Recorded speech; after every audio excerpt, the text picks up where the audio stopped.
Friends, आज हम BSc second year में पेपर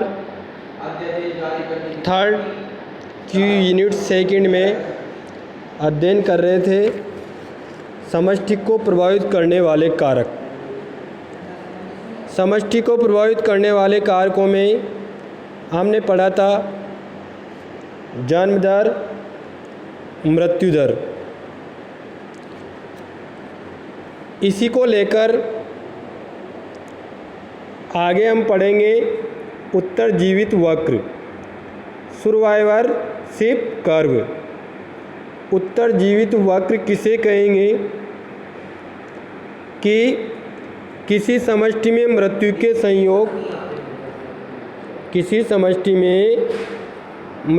संयोग को उत्तरजीविता कहते हैं।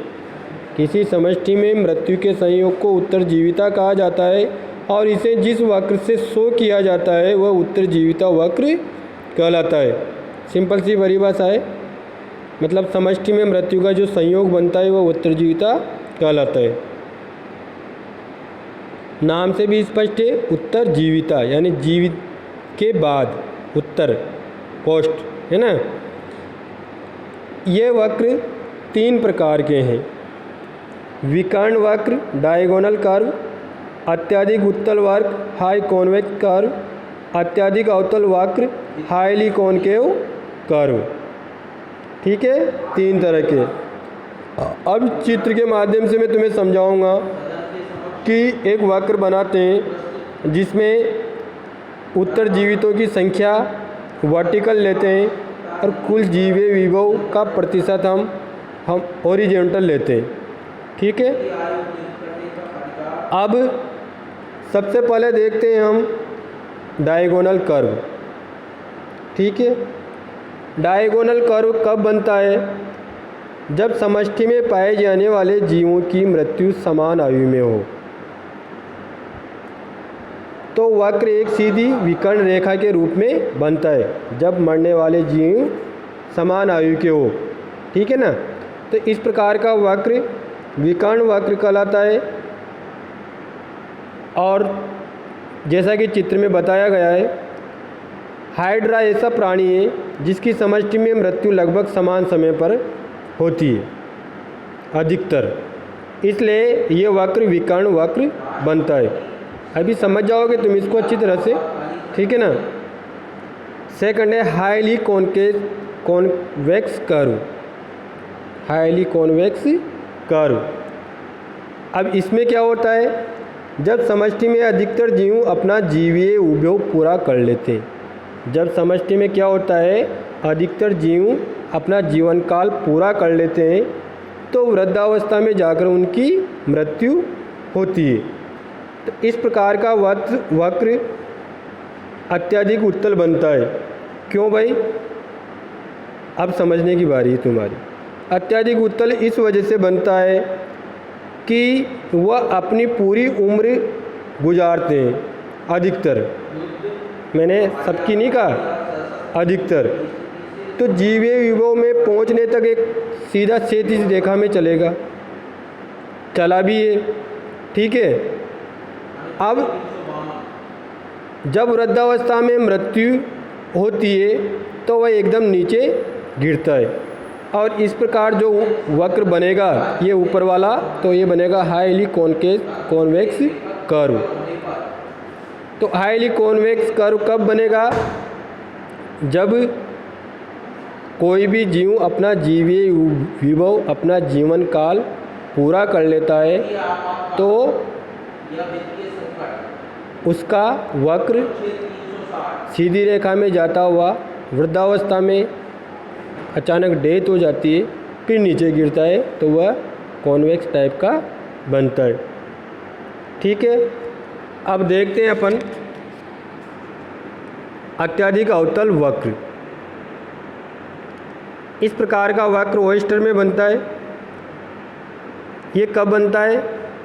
जब किसी जाति विशेष के जीव अपना जीवन काल पूरा करने से पहले ही मृत्यु को प्राप्त हो जाते हैं। तो एकदम से गिरते हुए बताया गया है ऑयस्टर की संख्या को, और कुछ जीव धीरे धीरे जीवन काल पूरा करते हैं। तो नीचे से फिर ये सीधा होता है जब उत्तरजीवित, क्योंकि उत्तरजीवित जीवों की संख्या को और वर्टिकल बता रखा है, तो नीचे कुछ जीवों है अपना जीवन काल आखिरी तक गुजारते हैं, तो ये हो गया अत्यधिक कॉनकेव। इस प्रकार का सेल फिश में, ऑयस्टर में आदि में उत्तरजीवित वक्र पाया जाता है। इस प्रकार उत्तरजीवित वक्र सीधा सिंपल इसी तरह की आकृति में बनेगा, है ना। ये 3 प्रकार का diagonal, high convex curve, high concave curve. Diagonal hydra में पाया जाता है। इसमें सभी जीव एक समान प्रकार से मृत्यु को प्राप्त होते हैं, इसलिए ये सीधी रेखा को प्राप्त करता है। और जैसे मनुष्य हैं, इनमें हाईली कॉनकेव कॉन्वेक्स कर्व पाया जाता है। तो मनुष्य अपना जीवन काल पूरा करते हैं, इसलिए ये स्टार्टिंग में उत्तरजीवित की संख्या के मार्फत सीधा चलता है, फिर वृद्धावस्था में मृत्यु को प्राप्त होते हैं तो ये अचानक नीचे गिरता है, इसलिए कॉन्वेक्स बन जाता है। जबकि ऑयस्टर या सेल फिशेज में अपने जीवन काल को पूरा करने से पहले ही मरना स्टार्ट हो जाते हैं, है ना। तो अपना जीवन काल पूरा नहीं कर पाते, इसलिए ये अचानक स्टार्टिंग में गिरता है, कुछ पूरा करते हैं तो वह नीचे से स्ट्रेट सीधा हो जाता है और इस प्रकार कॉनकेव कर्व प्राप्त होता है। अब हम नेक्स्ट चलते हैं। समष्टि को प्रभावित करने वाले कारकों में तीसरा कारक है आयु वितरण, एज डिस्ट्रीब्यूशन। ये महत्वपूर्ण लक्षण है आयु वितरण। अच्छा समझ में आएगा तुम्हें। लड़कियों पढ़ा करो, मैं हाथ से लिख लिख के तुम्हारे लिए नोट्स तैयार कर रहा हूँ और फिर यहाँ पे PDF बनाता हूँ और फिर सुनाता हूँ। तुम्हारा फर्ज बनता है कम से कम इनको देखें और पढ़ें, सुने, ठीक है ना। तो आयु वितरण, समष्टि में विभिन्न आयु वर्ग के जीवों की संख्या आयु वितरण कहलाता है। कोई भी जनसंख्या है किसी भी जाति से संबंधित, तो उस जाति में विभिन्न आयु वर्ग के जीव रहते हैं, है ना। तो उन सभी को यानी विभिन्न प्रकार की आयु वर्ग के जीवों की संख्या को ही हम आयु वितरण कहते हैं, यानी आयु का बटा हुआ होना, 10 साल के, 12 साल के, 20 साल के, 32 साल के, है ना। तो सीधी सी परिभाषा इस समष्टि के विभिन्न आयु वर्ग के जीवों की संख्या को आयु वितरण कहते हैं। अब इकोलॉजिकल साइड से, पारिस्थितिक दृष्टि से समष्टि में 3 प्रकार के आयु समूह माने गए हैं, ठीक है ना। जैसे हम मानते हैं ना बालक, किशोर, वयस्क, वृद्ध, ऐसे पारिस्थितिक दृष्टि से आयु समूह कितने प्रकार के माने गए हैं? 3 प्रकार के। पहला प्रकार है आपका प्री रिप्रोडक्टिव, पूर्व प्रजननीय। देखो यहाँ तो साइंस को पढ़ते हैं तो साइंस के हिसाब से ही, साइंस की दृष्टि से आएगा। सेकंड है प्रजननीय, रिप्रोडक्टिव, और थर्ड है पश्च प्रजननीय, पोस्ट रिप्रोडक्टिव। इस प्रकार 3 प्रकार के एज ग्रुप पाए जाते हैं और इनके आधार पर फिर क्या होता है, आयु पिरामिड बनाए जाते हैं। अब मैं तुम्हें तीनों प्रकार के बता देता हूँ। पहले पूर्व प्रजननीय, अर्थात इस आयु वर्ग के जीव जो प्रजनन क्षमता हासिल करने से पहले तक की उम्र के होते हैं, वह हो गए प्री रिप्रोडक्टिव। सेकंड है रिप्रोडक्टिव, अर्थात इस प्रकार के जीव जिनमें मैच्योर अवस्था में होते हैं, प्रजनन क्षमता पाई जाती है, वह हो गए रिप्रोडक्टिव। और थर्ड है पश्च प्रजननीय, पोस्ट रिप्रोडक्टिव, अर्थात in this type animals which are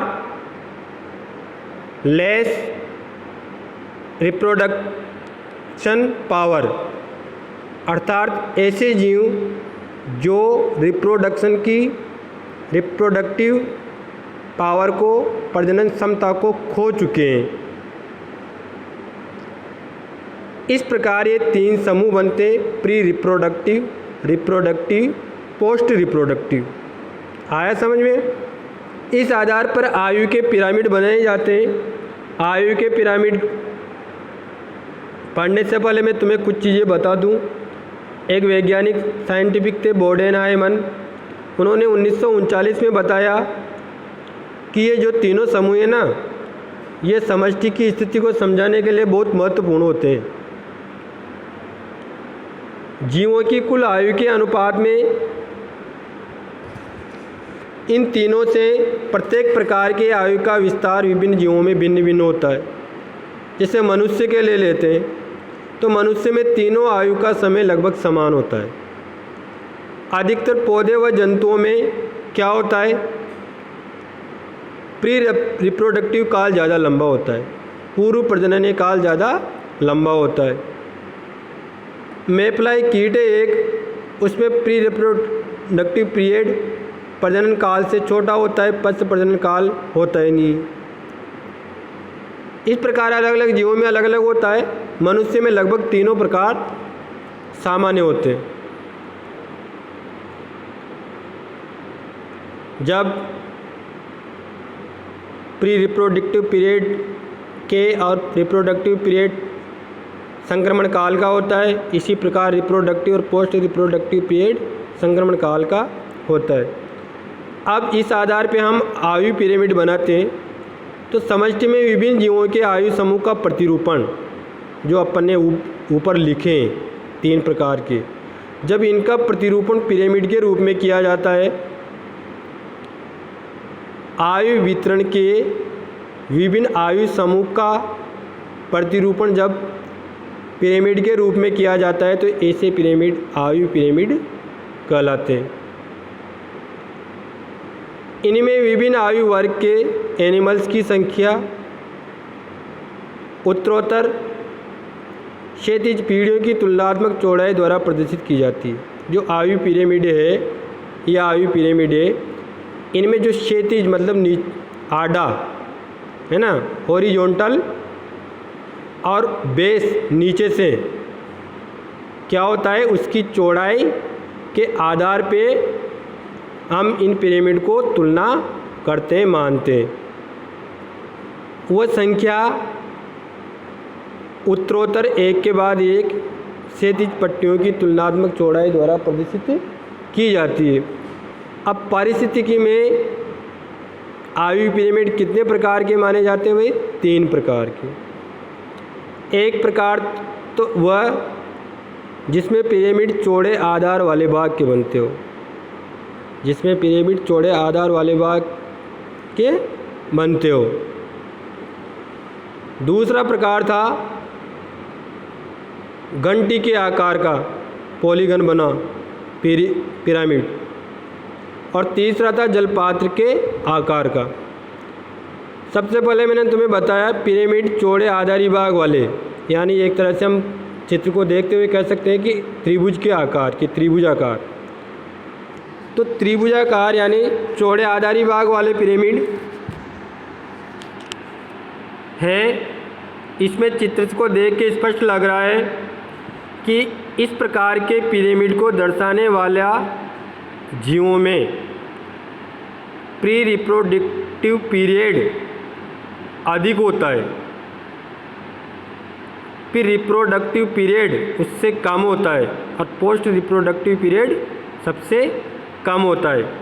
इसको देख के हम ये कह सकते हैं कि इस प्रकार के जीवों में बच्चों की संख्या ज़्यादा होगी, फिर उससे कम संख्या प्रजनन पावर वाले जीवों की होगी, और सबसे कम संख्या वृद्धों की होगी। ठीक है ना। तो तेज वृद्धि करने वाली समष्टि में जन्म दर अधिक होती है। इससे अपन ये भी कह सकते हैं कि इस प्रकार के वक्र वाले जीवों में वृद्धि तेज होती है, क्योंकि बच्चे ज़्यादा हैं, इसका मतलब आप में प्रजनन क्षमता अधिक है और जन्म दर अधिक है, तो समष्टि में क्या होगी, वृद्धि होगी। तो उत्तरोत्तर पीढ़ी में प्राणियों की संख्या बढ़ती जाती है और इस प्रकार के पिरामिड घरेलू मक्खियों में, ईस्ट में, पैरामीशियम में इनमें देखने को मिलते हैं। दूसरे प्रकार का वक्र था घंटी के आकार का पॉलीगन, अ बेल शेप्ड पॉलीगन। इस प्रकार के पिरामिड में क्या होता है, समष्टि में वृद्धि दर धीमी गति से होती है और स्थिर हो जाती है। क्यों? क्योंकि इसमें प्री रिप्रोडक्टिव एंड रिप्रोडक्टिव जीवों का आयु काल समान प्रकार का होता है। तो इसमें समष्टि की वृद्धि दर क्या होगी, धीमी हो जाएगी। इसको हम अपनी भाषा में इस प्रकार से समझ सकते हैं कि जैसे मनुष्य में ये कहने लग जाए या एक प्रकार का वाक्य चलता है, हम दो हमारे दो, तो भाई आप रिप्रोडक्टिव पीरियड में दो और आप जिनको जन्म दे रहे हैं वह भी दो ही है, तो फिर आपकी और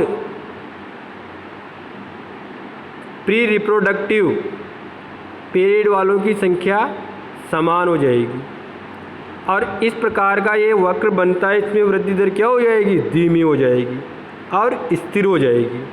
ठीक है ना।